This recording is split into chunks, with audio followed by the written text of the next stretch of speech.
Welcome back to MCOC Bunny Rolls. I got the guys for the new event quest of October 2021. So for Cavalier Difficulty, my regular monthly item free walkthroughs. Going to be starting off looking at the path in which we will be taken.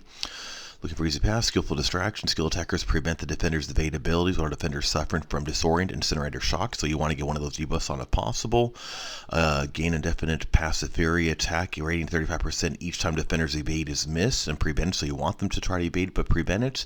If the attackers attempt the same basic in a row, defender has a 100% chance. So just doing the same basic attacks a couple times in a row will cause the attempted evade and spry. Each passive and surprise, each passive evade is going to increase the critical. And now we are going to look at the first fight of SpiderGwen. So I want champs that are either going to implement some of those debuffs that said something like disorient, the incinerate, those ones that we saw on the note, because that will prevent. Or you want champs that can just go around all that together and just prevent any type of evade to begin with. So I decided to start out with Night Thrasher. His skateboard attacks do not miss. They can't be evaded. So as long as I just do medium attacks, heavies, or specials, she can't evade me. And we see I already got up to 10 Furies ridiculously easy without even getting into stuff. I've also went ahead and activated an incinerate, so now while the incinerate is active, I don't even have to stick with skateboard attacks. I can go into 5-hit combos as I would like. Night Thrasher works very, very well for these type of nodes. For a variety of reasons, he can inflict disorient, he can inflict incinerate, and his skateboard attacks aren't going to miss. Easy to get those 10 Furies as we see, and what could be a somewhat tricky fight with the champion, the nodes, becomes effortless. Next up now, we're going to move into the Punisher. Taking a look. So as we may or may not have noticed, I brought 4 champs, all skill, who I figured will be good for the path. Use each one at least once or twice. And I brought Dr. Voodoo for the boss. I'll explain that when I get to the boss. And Moleman is another great one because he also isn't going to be evaded when he is under, what is it, 5 or 10 stacks. I do have a tutorial on him, but I honestly haven't used him in a bit, so all these champs and abilities and encyclopedia link descriptions, I get a little forgetful. But I know as long as I don't get his mole mash dance thingy majiggy whatever ability activated, he ain't gonna miss. So I'm just gonna keep it easy. I'm going to avoid trying to build him up. I'm going to avoid doing like parry heavies, which I might want to do in a different circumstance. I'm just going to do hits. I'm just going to take it easy. We saw I build up my 10 Furies super duper easy because of the evades failing. And now I'm just hit and do some specials and just do a little tap dance with the Punisher as he endures for no reason other than to waste probably 10 seconds of my time, because as soon as that goes off, down he goes. Night night, Punisher. Now, as we are going to work our way down to the Vision, OG Vision. OG. Looking at who I want to use here. Again, each of my 4 skilled champs I brought was none of them for any specific fight, but all of them that I believe they would be good for pretty much most, if not all, of the fights in this path or even this quest for 1.1 of the event quest for October 2021 Cavalier Difficulty. Next up, I have my Elsa. We see the Evade Buster, which went ahead and got that activated. I went ahead and activated the Cold Snap now, because now Evade is failing with the Busted. And I'm just going to keep doing that. So I activating the Cold Snaps. It is shutting down his Evade, although my feet got clipped. I like how he shot my shoelaces and it knocked me down. Anyway, I don't know how I got clipped on that. That's all good. But anyways, it doesn't matter. So I'm already building up the Furies really easy all the way up to 9. I'm just doing 5-hit condos, activating the Cold Snap, evading fails, activated. I got my 10 Furies.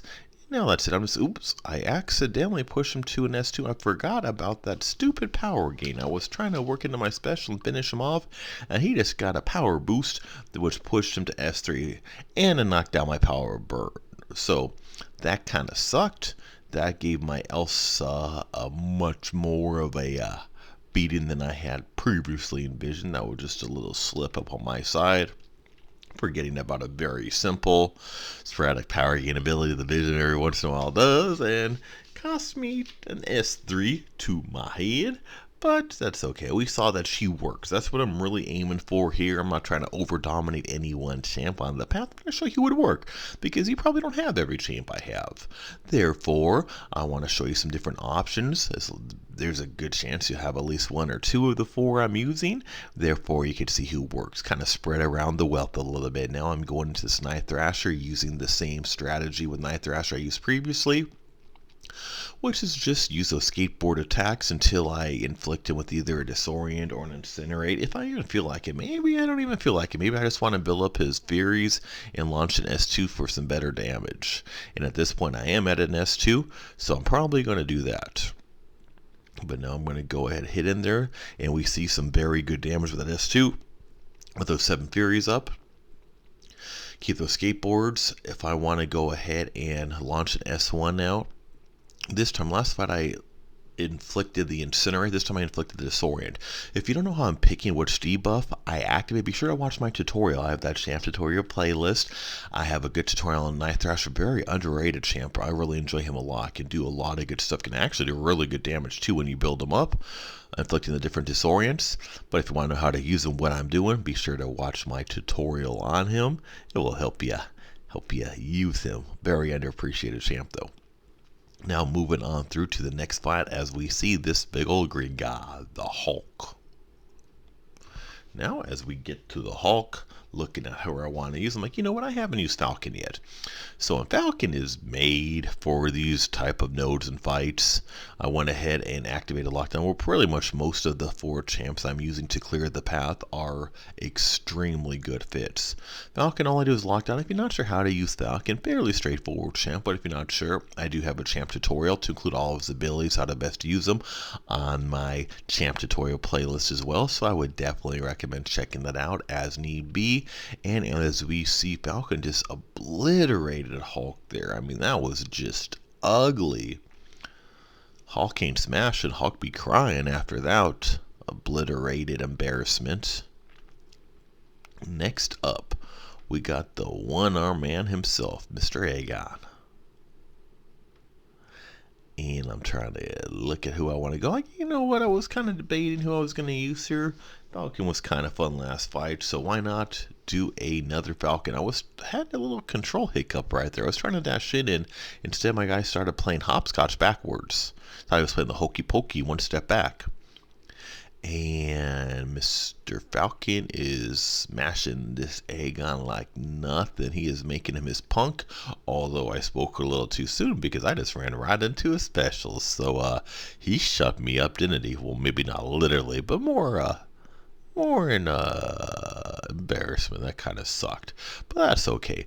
In the meantime, my lockdown went away, so I'm just switched to parry and attack while he was stunned, only to avoid getting evaded. Once the cooldown was over, I reactivated lockdown. Now I can just finish this fight. Make him pay for making me run into his flying spear. And now let us get that 40k gold. Never say no to the gold. That gold goes quick. And I'm going to teleport on over to the Venom boss. Let us get to the Venom boss. I'm going to take a look at the nodes first, and we will see enhanced parry, 50% power gain. Successful parry attacker, the attacker receives a power gain buff, 50% of bar power over 5 seconds, does not stack. Red line, attacker has 33% more max power. They gain a power gain passive, raises combat power by 100%. If attacker has 75% of their max power, they are immediately power drained. So you can't get more than really a little bit above 2 bars of power. Her locker same special twice in a row, gives a delayed blast and equality balance. When the defender triggers a special attack, remove all debuffs from them. Attack triggers a special, remove all buffs from them. 1 item, Fury, 3, passively unblockable, 5, gain unstoppable buff for 8 seconds, and then over electricity, 50% attack power whenever the defender launches specials. Specials burn 100% on the block. Therefore, we got a lot of nodes going. I hate so many nodes all the time. I'm trying to remember each little one, so I'm like, okay, there's a lot. I already forgot half of what I just told you. So I'm just going to get in there and get busy.